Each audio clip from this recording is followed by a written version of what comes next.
Hydrogen sulphate होगा। समझ गए बात कि नहीं? एथिल हाइड्रोजन सल्फेट होगा। बचेगा यहाँ HSO4, तो C2H5 HSO4 ethyl hydrogen sulphate, ethyl hydrogen sulphate होगा। समझ गए बात कि नहीं? एथिल हाइड्रोजन सल्फेट होगा। हाँ ऐसे नोट करते चलो यार, ठीक है। Montu Gautam very good. क्यों सारी चीजें याद भी करना। एथिल अल्कोहल की जब बात करते हैं, एक OH एक यहाँ का H, H2O बना लिया, C2H5 HSO4 ethyl hydrogen sulphate, है ना। अब कम दाब पर, लो प्रेशर, कम दाब पर एथिल हाइड्रोजन सल्फेट का आसवन करने पर एथिल सल्फेट मिलता है। क्या मिलता है? एथिल सल्फेट मिलता है। अगर कम दाब पर आसवन कराएंगे तो एथिल सल्फेट मिलेगा। क्या मिलेगा? एथिल सल्फेट मिलेगा। हमें यह जानना जरूरी है ना, हमें ये क्या मिलता है ये जानना जरूरी है। रिएक्शन आपको आता है या नहीं आता उससे मतलब नहीं, लेकिन फंडामेंटल जो पॉइंट वाइज नोट करा रहे हैं, कोशिश करिए रिएक्शन भी लिख लीजिए, रिएक्शन भी लिख लीजिए, एक बार आप पढ़ेंगे लिख करके समझ में आ जाएगा। तो दो अणु यहाँ पर एथिल हाइड्रोजन सल्फेट लिया गया है, तो C2H5 2 है, तो C2H5 का होल ट्वाइस SO4 और H2SO4 बाहर निकल जाएगा। तो कम दाब पर जब एथिल हाइड्रोजन सल्फेट का आसवन कराएंगे तो क्या होगा? एथिल सल्फेट बन जाएगा, एथिल सल्फेट बन जाएगा। नोट करो सब लोग, नोट कर लो।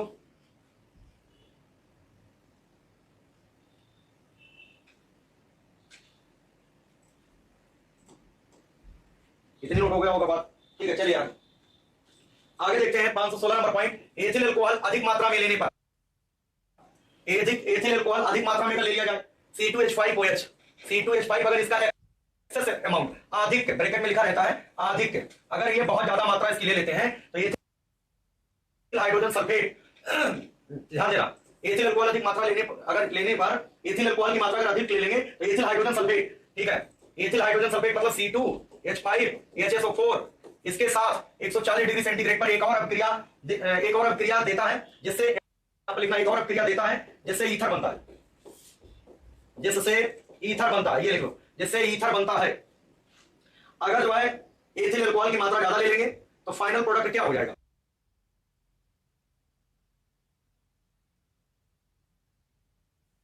अंतिम उत्पाद क्या हो जाएगा? जो पीछे भी हमने देखा था एथिल हाइड्रोजन सल्फेट बना था, अब एथिल हाइड्रोजन सल्फेट ना बनके, मतलब एथिल सल्फेट ना बनके अब सीधे सीधे क्या बन जाएगा? ईथर बन जाएगा। एथिल अल्कोहल की मात्रा ज्यादा लेने पर एथिल हाइड्रोजन सल्फेट एथिल के साथ 140 डिग्री सेंटीग्रेड पर, मतलब ethyl hydrogen sulphate ethyl alcohol के साथ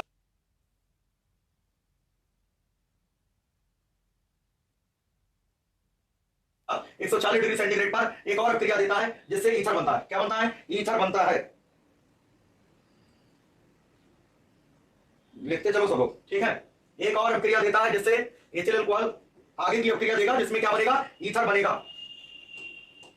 अगला पॉइंट है, ठीक है, ये इंपॉर्टेंट है, ये इंपॉर्टेंट पॉइंट है, ध्यान देना। क्या होता है जब एथिल अल्कोहल मतलब C2H5OH बार बार लिखना, PCl5 से अभिक्रिया करता है, फास्फोरस पेंटाक्लोराइड से अभिक्रिया करता है, तो एथिल यहां पर देखो C2H5 है तो OH यहां से हट जाएगा, यहां से एक Cl आ जाएगा, C2H5Cl एथिल क्लोराइड बन जाएगा, एथिल क्लोराइड बन जाएगा, एथिल क्लोराइड। अजय कुशवाहा, ऐसे लिखने से क्या फायदा? सही से लिखो।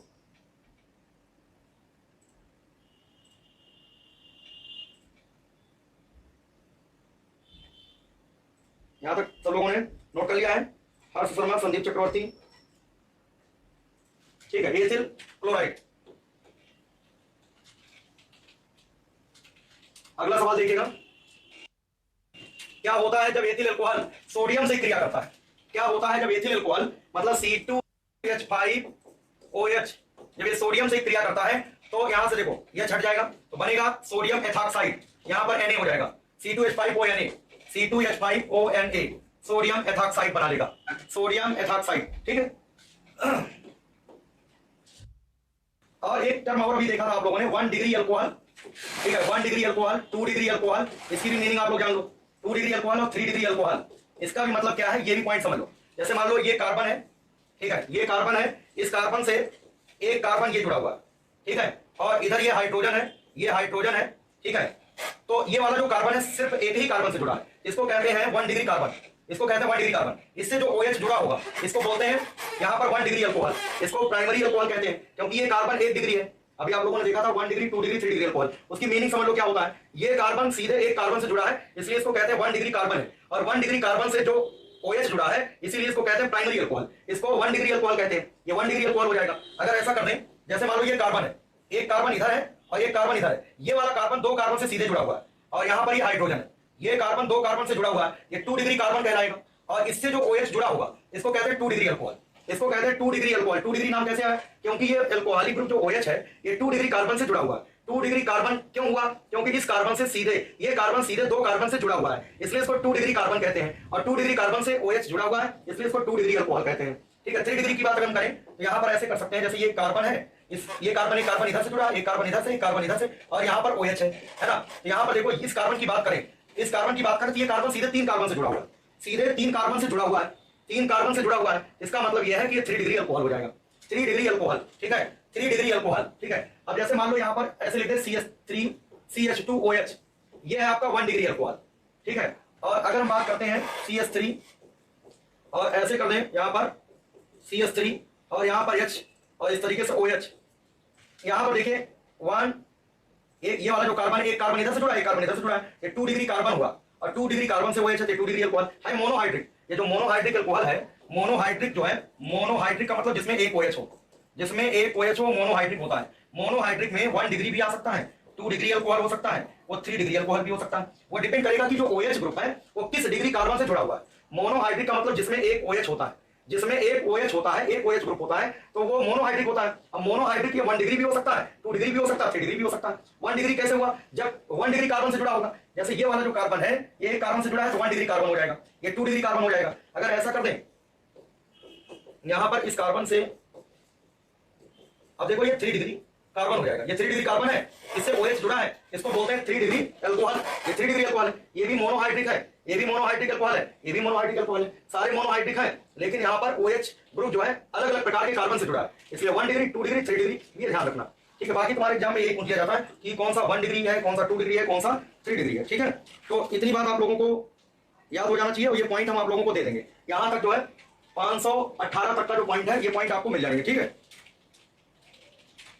नोट करते रहो।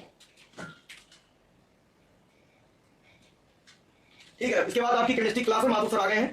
ठीक है, अगला चैप्टर आप लोगों का इनऑर्गेनिक का शुरू होगा और आपका एग्जाम बहुत जल्दी होने वाला है, तो सारे पॉइंट जल्दी जल्दी सब याद करिए, जितने भी पॉइंट नोट कराए जाए सारे के सारे, क्योंकि अब जुलाई हो गया, जुलाई लग गया, बहुत तेजी से जो है ये बीतेगा, क्योंकि आपका एग्जाम 100% जो है 10 अगस्त से 15 अगस्त के बीच है। इसलिए आप सब कुछ पढ़ते रहिए, किताब में जो पीछे पॉइंट्स हैं सिलेक्शन के लिए सारे पॉइंट्स नोट कर लीजिए, सारे पॉइंट्स अपने आप पढ़िए। सुबह से लेकर 12 बजे तक आपको स्वाध्याय करना होगा। ठीक है, डेयरी का PDF आज मिल जाएगा, बायो वाले सर का भी मिल जाएगा।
नमस्कार प्यारे बच्चों, सभी बच्चों का बहुत बहुत धन्यवाद।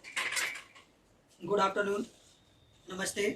सभी बच्चे जल्दी से लाइव आ जाएं प्यारे बच्चों, जल्दी से सभी लोग लाइव आ जाओ और लाइव आ जाइए। और हम लोग अपने टॉपिक पर, आज हम लोगों का टॉपिक आप देख पा रहे होंगे कि जैसा कि लिखा हुआ है बोर्ड पर, पोटेशियम हम लोग डिस्कस करेंगे।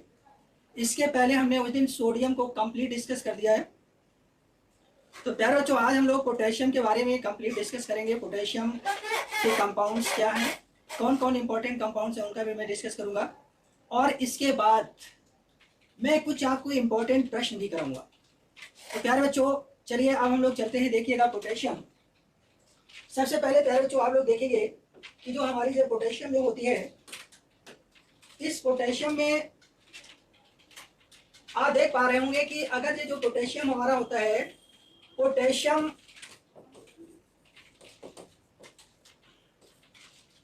जो होता है इसको हम के से प्रदर्शित करते हैं। सबसे पहली बात तो एक इंपॉर्टेंट बात ये है कि जो पोटेशियम होती है उसको हम के से प्रदर्शित करते हैं। दूसरी बात प्यारे बच्चों हमारी है कि ये जो पोटेशियम होता है,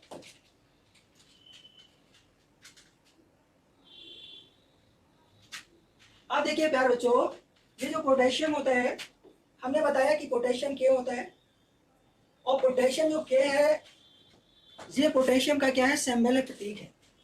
तो इस पोटेशियम को हम के से प्रदर्शित करते हैं। और जो हमारे पोटेशियम होता है उसका जो परमाणु क्रमांक होता है वो कितना होता है, 19 होता है। प्यारे बच्चों पोटेशियम का परमाणु क्रमांक कितना होता है, 19 होता है, 19 होता है। दूसरी बात बच्चों यहाँ पर हमें देखना है कि जो हमारा पोटेशियम होता है उसका जो परमाणु भार होता है वो कितना होता है, 39 होता है। अब देखिए यहाँ से एक जनरल प्रश्न बन ही जाता है, तो ये बात आप लोगों को सभी को आना चाहिए। क्या क्या कि जो हमारा पोटेशियम है, इस पोटेशियम का परमाणु क्रमांक मैंने आपको बताया 19।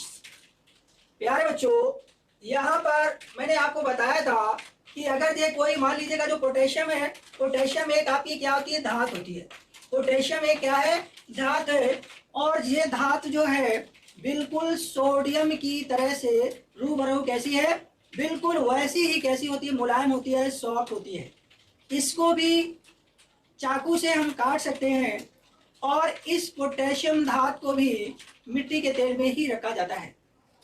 प्यारे बच्चों एक बात आप लोगों को यह भी मालूम है कि ये जो हमारा पोटेशियम, मान लीजिएगा ये कोई एलिमेंट है, तो हमने आपको बताया था कि यहाँ पर हमारी जो होता है वो यहाँ पर क्या होता है, परमाणु भार होता है। आपको क्लियर है। और जो यहाँ पर होता है वो क्या होता है, परमाणु क्रमांक होता है। सभी को क्लियर है, एटॉमिक नंबर होता है। तो प्यारे बच्चों अगर मान लीजिएगा यहाँ पर हमारा जो पोटेशियम है 19 है, तो ये 39 है। इसका मतलब ये जो हमारा परमाणु क्रमांक है, परमाणु क्रमांक आपका कितना है, परमाणु क्रमांक को जेड से प्रदर्शित करते हैं और जेड हमारा कितना है, 19 है। बेटा ये बात क्लियर हो गई। अब बात क्या होती है कि अगर जेड हमारा 19 है तो जेड बराबर हमारा होता है P इक्वल टू ई। यहाँ पर प्यारे बच्चों अगर हमारा परमाणु क्रमांक 19 है तो प्रोटॉनों की संख्या भी 19 होगी और इलेक्ट्रॉनों की संख्या भी 19 होगी, क्योंकि परमाणु क्रमांक बराबर होता है, एटॉमिक नंबर इक्वल टू होता है number of protons equal to number of electron. अब प्यारे बच्चों ये बात तो हो गई है क्लियर। अब देखिए आप लोगों से क्या पूछ लिया जाता है कि जैसे ये सोडियम है इसके ऊपर एक पॉजिटिव चार्ज लगा दिया जाएगा, ये जो आपका पोटेशियम है इसके ऊपर एक पॉजिटिव चार्ज लगा दिया जाएगा। और ये जब इसके ऊपर एक पॉजिटिव चार्ज लगा होगा तो अब आपसे पूछेगा कि इसमें प्रोटॉन या इलेक्ट्रॉनों की संख्या क्या होगी। तो प्यारे बच्चों यहाँ पर देखिए अगर किसी के ऊपर एक पॉजिटिव चार्ज होता है तो उसमें जितने पॉजिटिव चार्ज होते हैं उतने ही उसमें नंबर ऑफ इलेक्ट्रॉन कम हो जाते हैं। किसी भी तत्व में जितने पॉजिटिव चार्ज होते हैं उतने उसमें नंबर ऑफ इलेक्ट्रॉन क्या हो जाते हैं, कम हो जाते हैं। अब बेटा आपको देखना है कि यहाँ पर ये पोटेशियम आयन है और आपसे कहेगा कि पोटेशियम आयन में इलेक्ट्रॉन और प्रोटॉन का सही जोड़ा क्या है। तो सही जोड़ा आपको देखना है हमें कैसे, यहाँ पर देखिए जेड बराबर हमारा होता है P इक्वल टू ई। तो अगर जेड हमारा 19 होगा तो यहाँ पर प्रोटॉन भी 19 होंगे, प्रोटॉन भी कितने होंगे, 19 होंगे।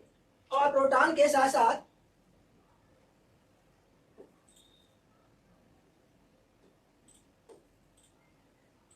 प्रोटॉन भी हमारे कितने होंगे,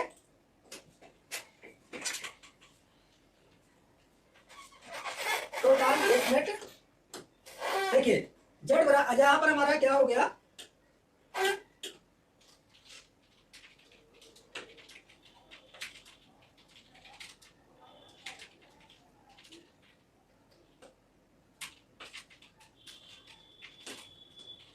देखिए बेटा, अगर ये मान लीजिए हमारा जब प्रोटॉन होगा, एक मिनट और सही से अच्छा कलर ले लें जिससे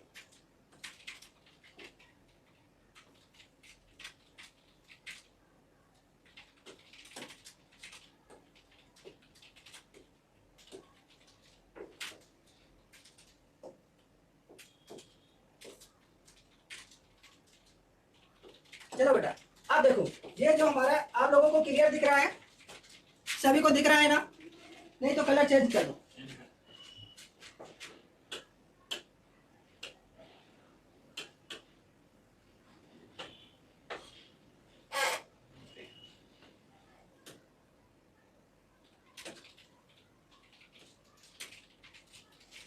चलो बेटा देखो, अगर ये हमारा इसके ऊपर एक पॉजिटिव चार्ज है, तो मैंने बताया कि जेड बराबर आपका होता है P इक्वल टू ई होता है। तो यहाँ पर अगर ये हमारा 19 है तो ये भी 19 होगा और ये भी 19 होगा। ये इतनी बात क्लियर है। बट बेटा यहाँ पर देखिए एक पॉजिटिव चार्ज लगा है, और जब एक पॉजिटिव चार्ज, तो जितने मैंने बताया कि किसी भी परमाणु पर जितने नंबर आप पॉजिटिव चार्ज होते हैं उतने ही उसमें नंबर आप इलेक्ट्रॉन क्या हो जाते हैं, कम हो जाते हैं।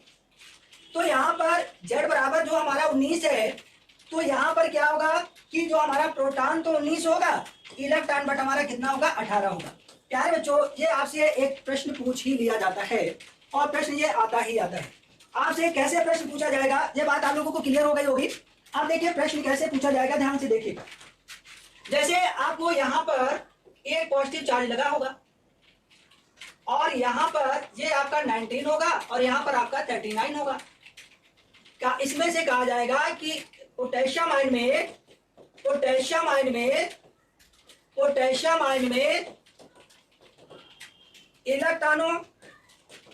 इलेक्ट्रॉन, प्रोटॉन तथा न्यूट्रॉन सही क्रम में है। अब प्यारे बच्चों, आपको कैसे मालूम करना होगा, यहाँ पर जब Z बराबर आपका कितना है, 19 है, A बराबर आपका कितना है, 39 है।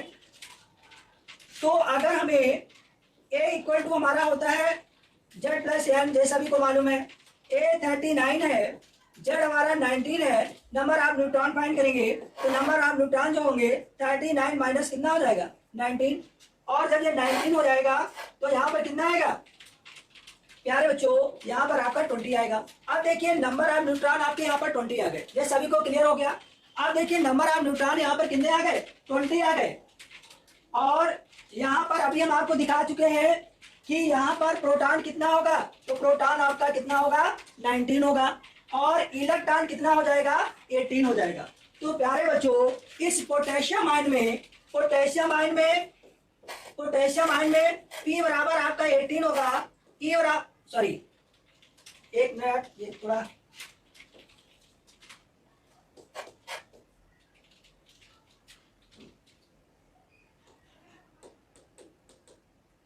P बराबर आपका कितना हो जाएगा,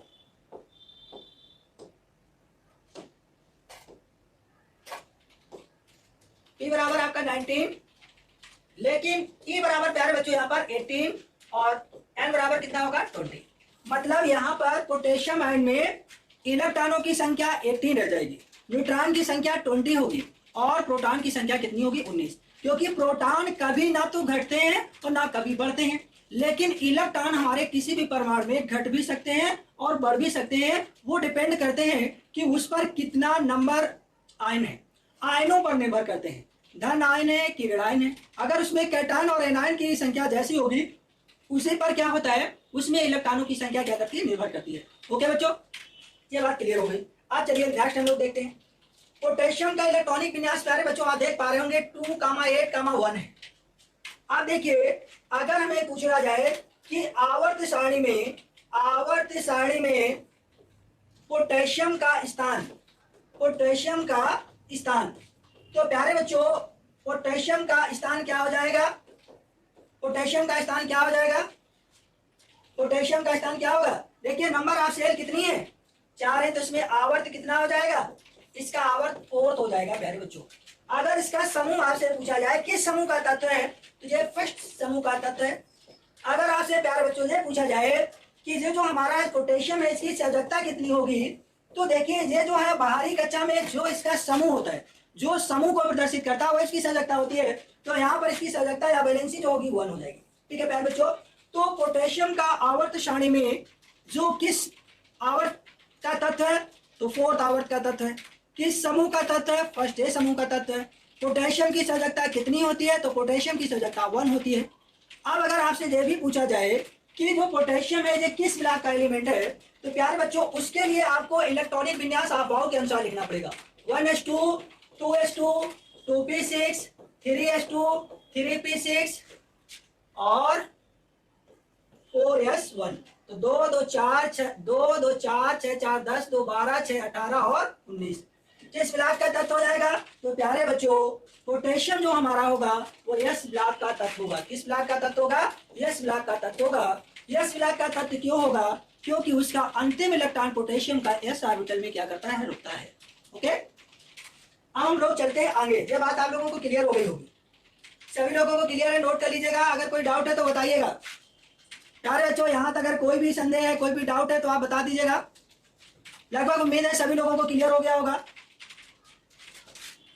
अब हम लोग आगे बढ़ते हैं।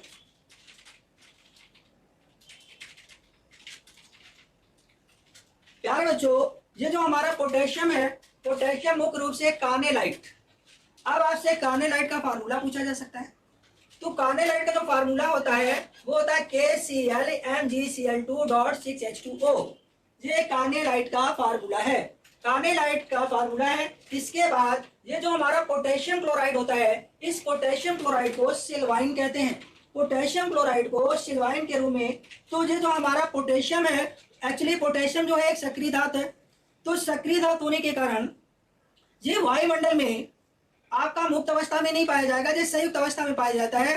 तो ये मुख्य रूप से 2 रूपों में बताया गया, एक कार्नेलाइट के फॉर्म में मिलेगा, एक सिल्वाइन के फॉर्म में मिलेगा।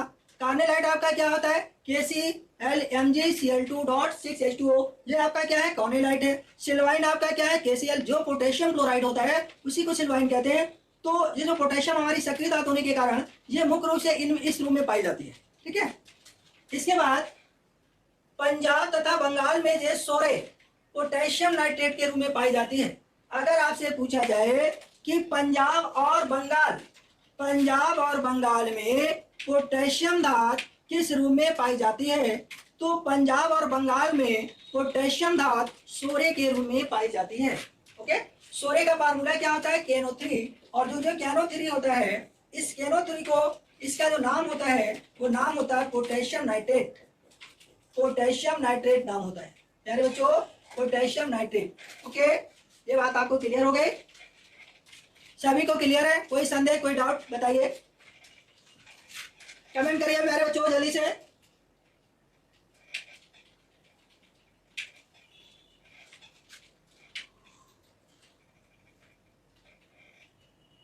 आगे बढ़ते हैं। अब देखिए ये लिखा हुआ है कि पोटेशियम एक कोमल और चमकदार सफेद धातु है।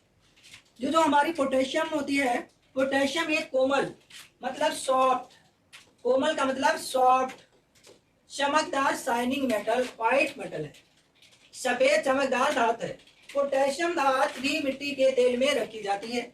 अभी मैंने आप लोगों को इसके थोड़ी देर पहले बताया था कि पोटेशियम धातु जो होती है रूबरू बिल्कुल सेम है, बिल्कुल एज लाइक सेम जो होते हैं, कैरेक्टर जो होते हैं या जो उसकी प्रॉपर्टीज होती है लगभग आपकी सोडियम की तरीके से ही पाई जाती है। उस पोटेशियम की प्रॉपर्टी सोडियम की तरीके से ही पाई जाती है।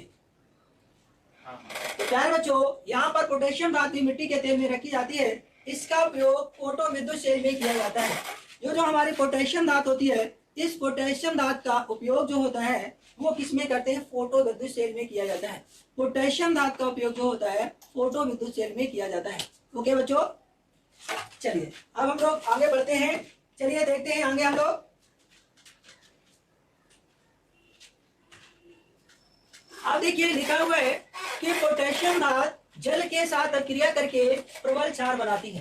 प्यारे बच्चों ये जो हमारी पोटेशियम धातु होती है ये जैसे ही जल के संपर्क में आती है, तो जब जल के संपर्क में आएगी तो यहाँ पर आपका क्या बनेगा, पोटेशियम हाइड्रोक्साइड। और ये क्या होता है, एक प्रबल क्षार होता है। ये क्या होता है, प्रबल क्षार होता है, स्ट्रॉन्ग बेस है। साथ साथ में होता क्या है कि ये जो साथ साथ में और क्या होता है, साथ साथ में यहाँ पर होता है कि यहाँ पर आपका हाइड्रोजन गैस भी रिलीज होती है।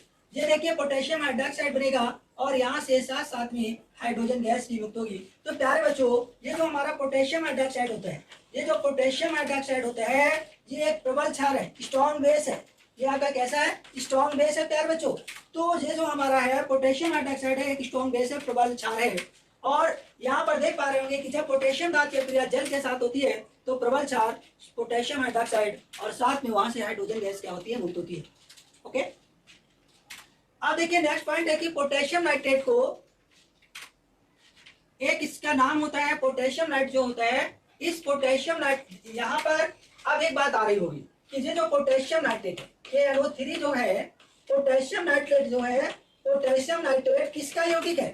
तो पोटेशियम नाइट्रेट प्यारे बच्चों किसका कंपाउंड है या किसका यौगिक है, तो ये आपका पोटेशियम का यौगिक है। किसका यौगिक है, पोटेशियम का यौगिक है, पोटेशियम का कंपाउंड है, पोटेशियम का क्या है, यौगिक है। ये क्योंकि पोटेशियम से ही पे मिलके बनता है। तो प्यारे बच्चों जो पोटेशियम नाइट्रेट होता है, ये पोटेशियम का क्या है, यौगिक है। दूसरी बात हमारी आती है कि ये जो पोटेशियम नाइट्रेट होता है, इसका एक नाम और होता है, ये कलमी सोरा के नाम से जाना जाता है। कलमी सोरा, इसको क्या बोलते हैं, कलमी सोरा बोलते हैं। क्या नाम इसका है, कलमी सोरा। इसका प्यारे बच्चों नाम क्या है, कलमी सोरा नाम है। ये जो हमारा पोटेशियम नाइट्रेट होता है, इसको कलमी सोरा के नाम से भी जानते हैं, इसको नाइट्रेट के नाम से भी जानते हैं। ओके बच्चों, ये पॉइंट्स आप लोगों को क्लियर हो गए। क्लियर हो गए तो कमेंट ऐसे करके भेजिए, जल्दी करिए प्यारे बच्चों।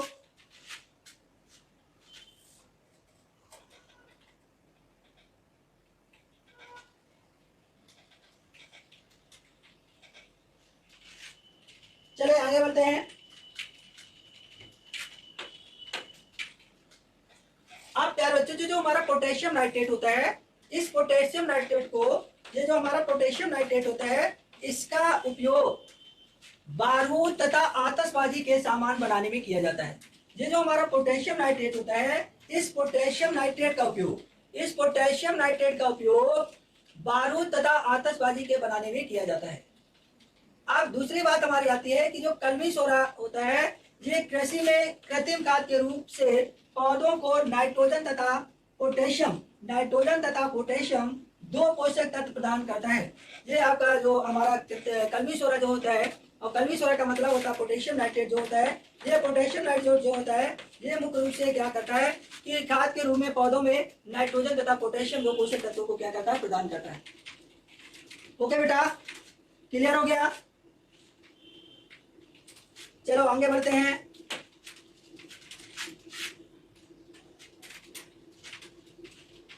अब प्यारे बच्चों, ये पोटेशियम का ही कंपाउंड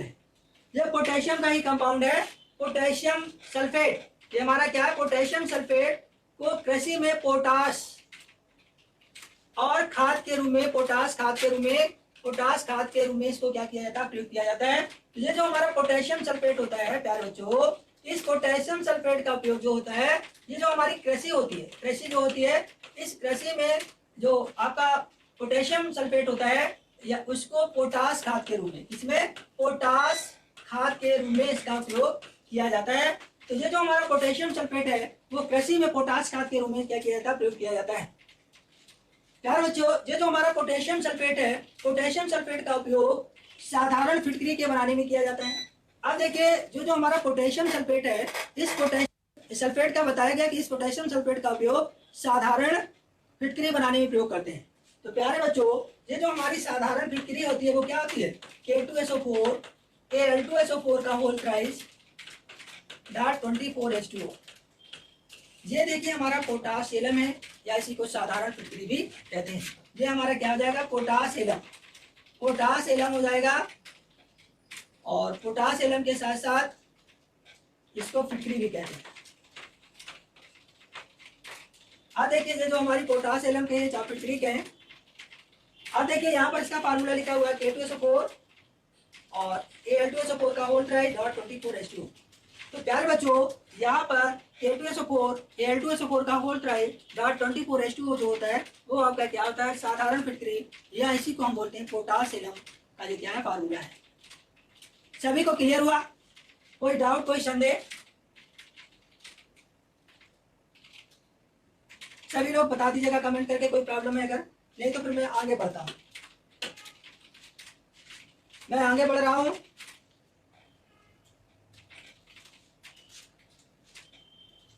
आप प्यारे बच्चों हम लोग जो भी आपका सोडियम और पोटेशियम दो धातुएं हम लोग कंप्लीट कर चुके हैं। जो भी उससे मुख्य इंपॉर्टेंट फैक्ट बनते थे वो सभी इंपॉर्टेंट फैक्ट हम आप लोगों से डिस्कस कर चुके हैं। सभी इंपॉर्टेंट पॉइंट्स आपके ब्लैक बोर्ड स्क्रीन से गुजरे हैं। अब आप लोग नोट्स बना रहे हैं कि नोट्स परचेज करेंगे वो तो आप ही जान रहे होंगे, हम उसके बारे में नहीं जान पा रहे होंगे। तो यहाँ पर दो प्रोसेस है कि आपको नाइट्रोजन और पोटेशियम के बारे में कंप्लीट यहाँ पर हम लोग क्या कर चुके हैं, डिस्कस कर चुके हैं। अब हम लोग चलते हैं इस पर, कुछ इंपॉर्टेंट क्वेश्चन मैंने नोट किए हैं। पहला क्वेश्चन प्यारे बच्चों, खाने का सोडा है। अब खाने के सोडा क्या पोटेशियम बाइकार्बोनेट होता है? सकता है प्यारे बच्चों, पोटेशियम बाइकार्बोनेट ये होता है। क्या ये खाने का सोडा हो सकता है? नहीं हो सकता है। अब सोडियम कार्बोनेट, तो सोडियम कार्बोनेट आपका क्या होता है? Na2CO3। इसका मतलब ये भी आपका कट। अब देखिए सोडियम बाइकार्बोनेट, ये पाई नहीं है, ये बाई है। तो प्यारे बच्चों सोडियम बाइकार्बोनेट पर सोडियम और बाई लगाने के लिए हम क्या लगाते हैं? H लगा देते हैं। ये हमारा सोडियम बाइकार्बोनेट हो जाएगा। ये प्यारे बच्चों क्या हो जाएगा? Sodium bicarbonate.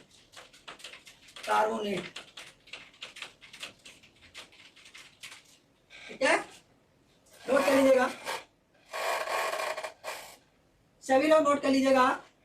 इसका ऑप्शन जो है नंबर सी सही होगा। ऑप्शन नंबर सी सही होगा प्यारे बच्चों। पोटेशियम बाइकार्बोनेट का फार्मूला क्या होता है? पोटेशियम बाइकार्बोनेट का फार्मूला ये होता है, बट ये फार्मूला नहीं है पोटेशियम बाइकार्बोनेट का। ये फार्मूला तो पोटेशियम, जैसे हमने आपको बताया कि सोडियम बाइकार्बोनेट, तो सोडियम बाइकार्बोनेट के लिए आप क्या लिखते हैं? NaCO3। तो पोटेशियम बाइकार्बोनेट के लिए क्या हो जाएगा? ये हो जाएगा KHCO3।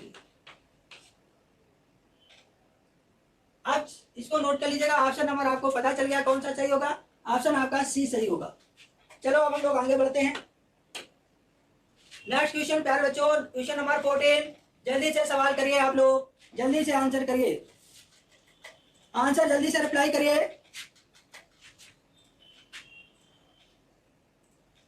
जल्दी से रिप्लाई करिए आंसर। अब प्यारे बच्चों खाने का सोडा, पोटेशियम कार्बोनेट का मतलब K2CO3, ये आपका क्या हो गया? K2CO3। सोडियम कार्बोनेट का फार्मूला, सोडियम कार्बोनेट का फार्मूला Na2CO3। पोटेशियम बाइकार्बोनेट का फार्मूला है KHCO। और सोडियम बाइकार्बोनेट ये आपका क्या है? बाइकार्बोनेट है,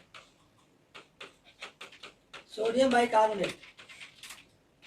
यहां पर हमें देखना क्या है कि सोडियम बाइकार्बोनेट, तो सोडियम बाई पाई नहीं, बाई हो जाएगा। तो option number C, option number C 14, answer number 14।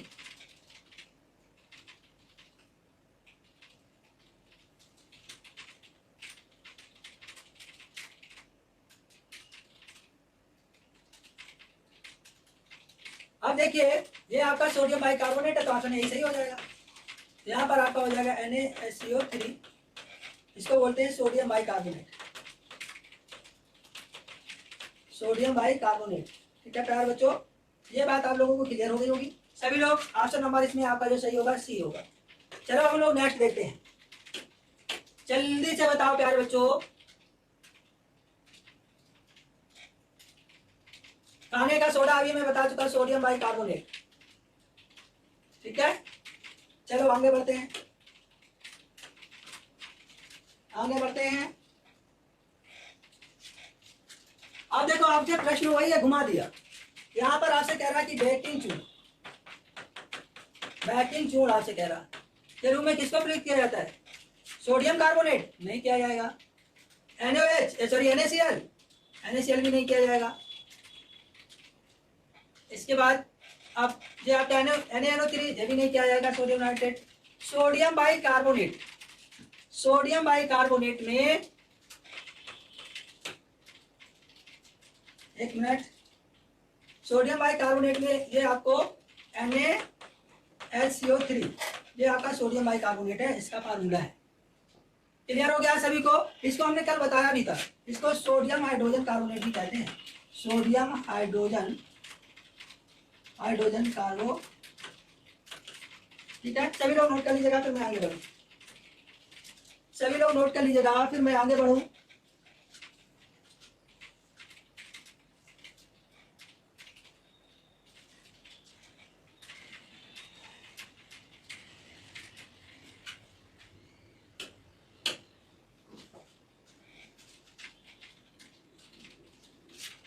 अब प्यार बच्चों देखिएगा, यहाँ लिखा हुआ धोने का सोडा में जल के क्रिस्टल होते हैं। तो सबसे पहली बात, फर्स्ट पॉइंट क्या है? धोने का सोडा। धोने का सोडा, और धोने का सोडा का सूत्र क्या होता है? पहले धोने के सोडा का सूत्र क्या होता है?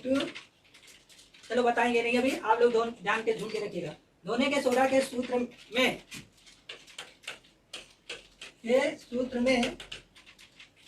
जल कितने क्रिस्टल होते हैं? तो देखो, पहला पॉइंट लिखिएगा, धोने के सोडा को वॉशिंग सोडा भी कहते हैं। कल मैंने बताया था, जो बच्चे थे, वॉशिंग सोडा भी कहते हैं, वॉशिंग सोडा भी कहते हैं। अब देखिए सेकंड पॉइंट, ये जो हमारा Na2CO3 होता है, ये सोडियम कार्बोनेट है, सोडियम कार्बोनेट। तो ये जो हमारा सोडियम Na2CO3 होता है, इसको सोडियम कार्बोनेट भी कहते हैं। धोने के सोडा को वॉशिंग सोडा भी कहते हैं। और